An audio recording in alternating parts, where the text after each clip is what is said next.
Alrighty, what's up everybody? It is I, your Metal God, Peter Joseph here for a Monday afternoon video right here, how fitting, on Metal God 669. Thank you all for watching, make sure you like the video and subscribe right now. And that's pretty much it. I don't have to go through a big spiel about everything else I usually talk about on my other videos, but I'm not going to do that right now because it's time to get serious. So, no big intro right now, but thank you all for watching. Thank you for watching my previous videos, my last actual music-related video about Jake E. Lee getting shot multiple times in Vegas a couple days ago, but he's thankfully he's fine. He's gonna make a full recovery. That's the good thing. So prayers go out to Jake E. Lee and Ozzy and pretty much everybody in the music industry gave their prayers and well wishes to Jake, and we had that. Also, I didn't mention do a video about it, but I did mention the Rock and Roll Hall of Fame induction ceremony happened over the weekend. They played it on Disney Plus. I caught the Ozzy part, obviously. Ozzy was great. I mean, Ozzy looked great. He was in a big old freaking chair, obviously, because he can't basically walk that much. And Jack Black gave a big speech, and then they went to the performance. It was Maynard from Tool singing Crazy Train along, well, that part. I missed some of the other stuff with Zach Wild, Zach Wild and company. But Maynard and Wolfgang Van Halen on guitar, he was playing Randy's parts, obviously. Andrew Watts was the other guitar player. I don't know who was playing. Robert Trujillo on bass. I didn't know who was playing the drums. Did a Crazy Train. Not the greatest, but still. It's Maynard, of course, but nothing bad to say about Maynard from Tool and A Perfect Circle or anything like that, but, it would be nice to have Ozzy to do it, but, Ozzy's, the way Ozzy is, But seeing Zach up there was great. Robert Trujillo, who used to play with Ozzy and Zach back in the day. It was great to see them.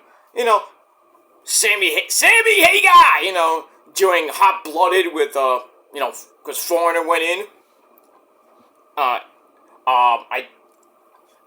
Also,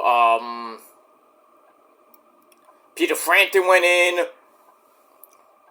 I mean, it was just a great night. I think Oasis went in as well.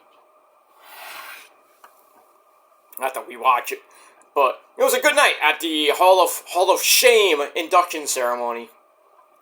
But, great that Ozzy got in. That was a good thing. Foreigner, I'm okay with.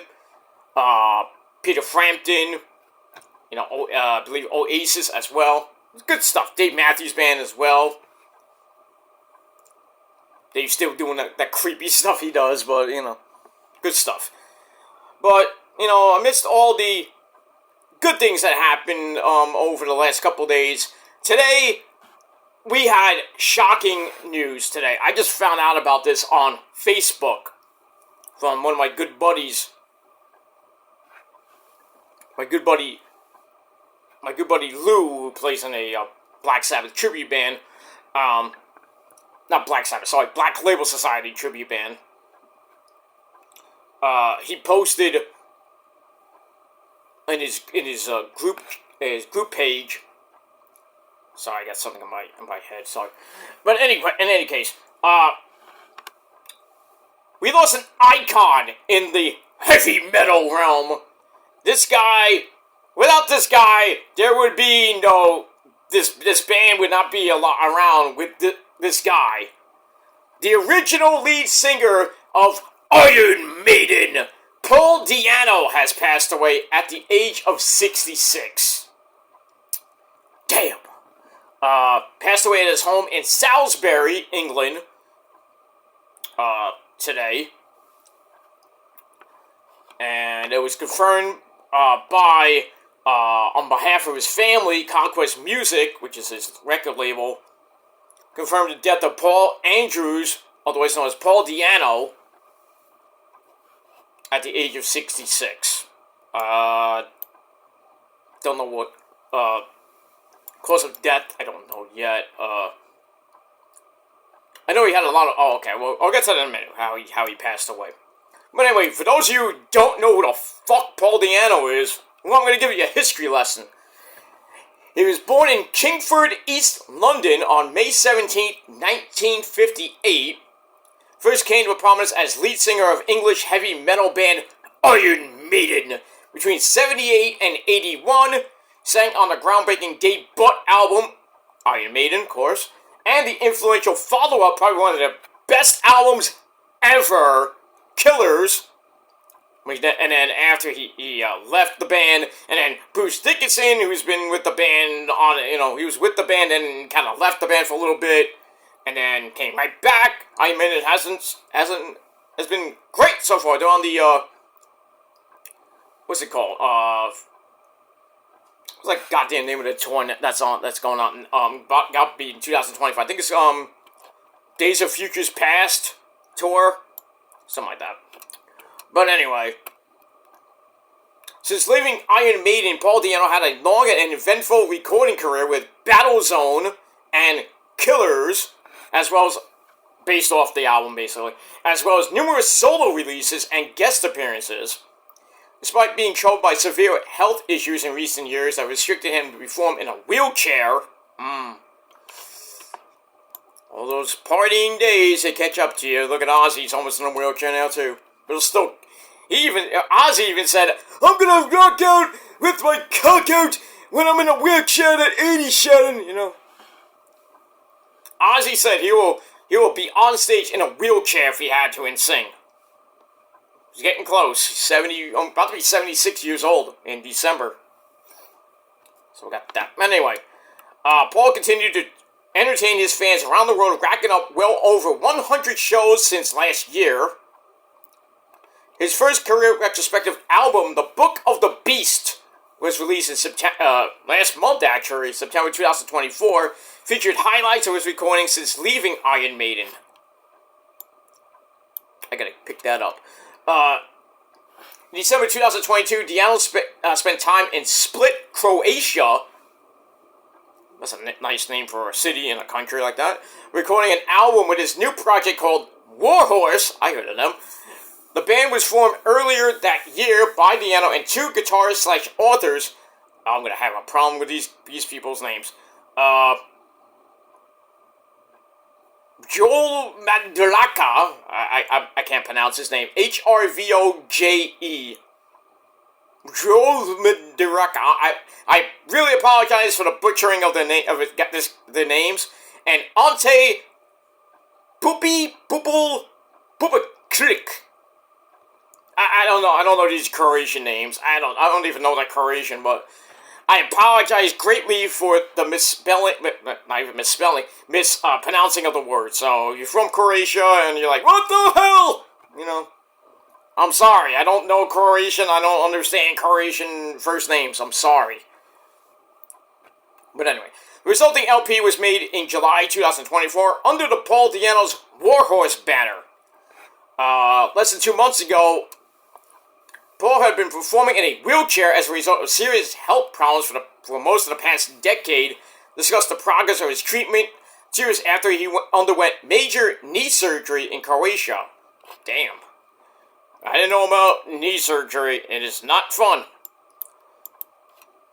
He told SDTV Stone Dead Festival, quote, and I quote, "It's improving a hell of a lot. The only problem is, and I'm sad to say, but my own country is a piece of over here in the UK. For the NHS, the National Health Service, a comprehensive public health service under government administration, is broken completely." Hey, kind of like the United States. I feel your pain, Paul. Because the United States healthcare system fucking sucks. We should all move to Canada. It's free healthcare. But I digress. Anyway, it's broken completely. I go away. I get with the lymphedema, which is a chronic condition that causes swelling in the body tissue. Ugh. Due to a compromised lymphatic system, so the lymph nodes are like shot, basically. It's like it's all full of fluid. 2 hours with a medical staff over here in Croatia. It's gone down. Come over here to the UK. They don't even know what to do. Lymphatic drainage, which is a gentle massage that targets the lymphatic system, which resides just beneath the skin. Or they wrap you in bandages, kind of like Eddie. We just took them all off yesterday, put compression stockings on them, and they won't even put that on unless you go through all these channels. Fucking England, you're finished, mate. Oh, boy. But, England, you need to do better with your healthcare system. Just saying. Anyway, Paul Di'Anno also reflected on his recent meeting with the singer who replaced him, Bruce Dickinson, in Croatia. Bruce, who was promoting his new solo album, The Mandrake Project, not a bad album, by the way, performed with his solo band on July 13th at Hala Zagreb in Zagreb, Croatia, where Paul had been receiving treatment after undergoing his knee surgery. So, that was nice. He said of the meeting, it was private, so I can't say much. Everyone thinks we hate each other, which is BS. That's the press. Yeah, they said a lot of shit back in the day when Dickinson took over for Di'Anno. Everybody was like, "Oh, Paul got kicked out." They just, Steve Harris and Adrian Smith and company were like, "Oh, fuck Di'Anno. Let's go for Bruce Dickinson, another fine English lad." But there was no hatred. I mean, you just you gotta go with somebody else if you're not going anywhere. Really.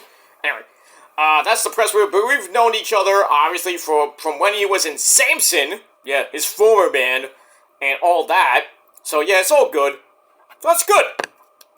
No hatred to Bruce and anything. We all know a lot of hatred for Bruce back in the day. I admit, I hated Bruce Dickinson, and I hated Iron Maiden. But now I love him.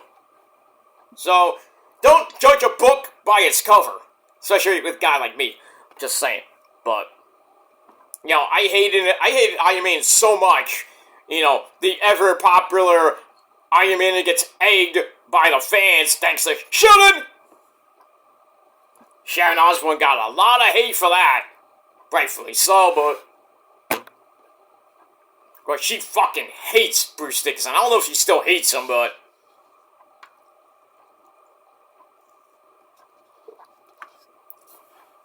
Iron Maiden should be in the Hall of Fame if they're not already, but I digress.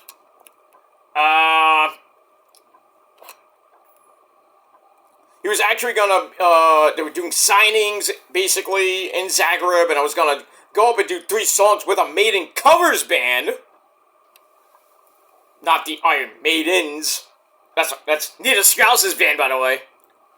Well, it used to be Nita. She used to be in that band. I don't think she's not there, obviously, anymore. She's with Alice Cooper right now. But if you haven't seen the Iron Maidens lately, that's a cover band, great shit. I've seen them. They are, one, they're hot ladies. 2, they kick ass and play good Iron Maiden tunes. But I digress. Bruce was on stage. I was like, "Oh, I'm clueless." That was my initial thought. Anyway, so after it was all over, I went backstage. All Bruce's band came down to say hello and all that shit. We're going down and watch you later on in about an hour or 2. Next thing I know, Bruce came in, gives me a big hug, shook hands. We had a little chitty chat, which is private, obviously. It's all good, but the press had put bad things up about us, that we don't like each other, etc., etc. But yeah, we're all good. He's had a little snipe at me over the years, in the 80s mostly. And I snapped back occasionally, but yeah, it just kept it all interesting. He's a great singer, absolutely brilliant. He is. Got those pipes, man. Got those pipes.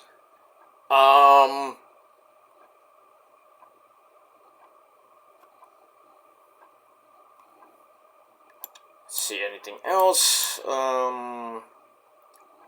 Just mostly about his time with Bruce. And anything, I don't really need to talk about that. He gives praise to Bruce for, Maiden tracks like The Trooper, Number of the Beast, Run to the Hills, 2 Minutes to Midnight.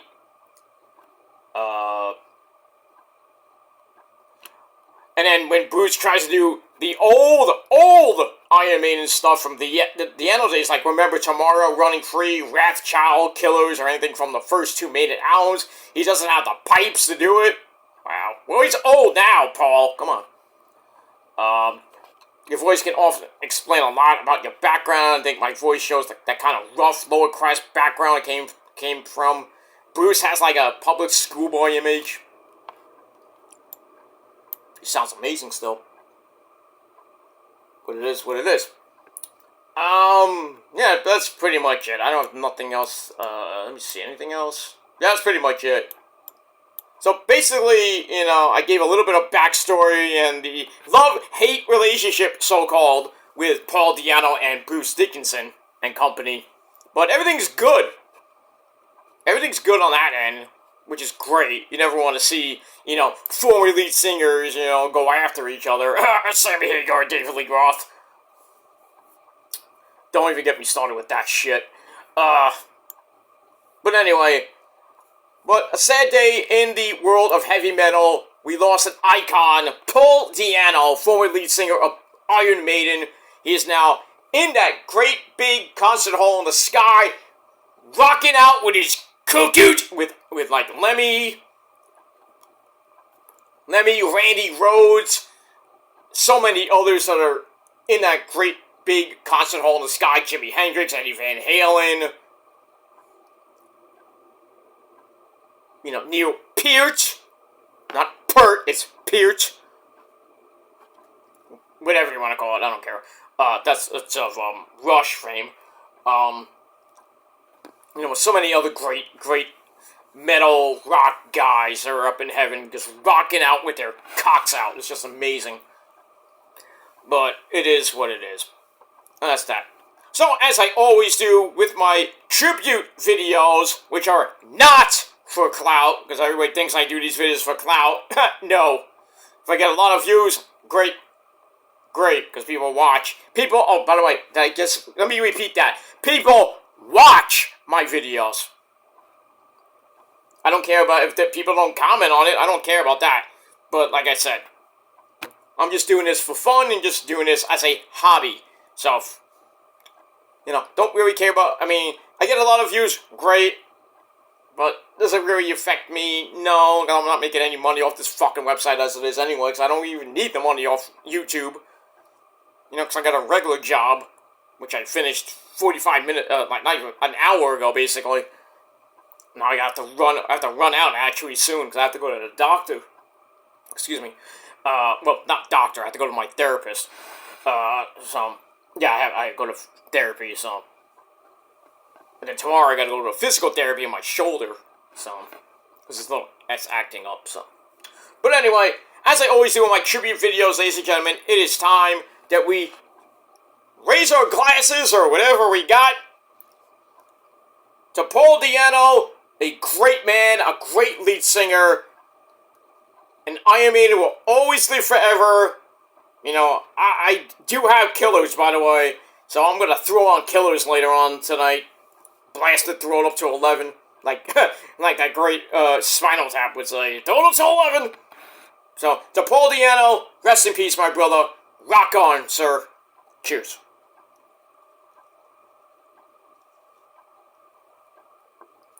Alright, that's it. Alright, ladies and gentlemen, I'm out of here. Leave me your thoughts and opinions about, you know, Paul Di'Anno passing away today at the age of 66, from health issues, and all that stuff, so, not a great day if you're an Iron Maiden fan, but, you know, all of them are up there in age, or I think they're in their 60s, close to, maybe this early 70s with, Bruce Dickinson. You know, he's lost his voice a few times, I don't know if he did, but, he had a throat cancer scare. But, you know, because Dave Mustaine, I think, had that, but he survived that, obviously. Dave, you know. So, we got that, so.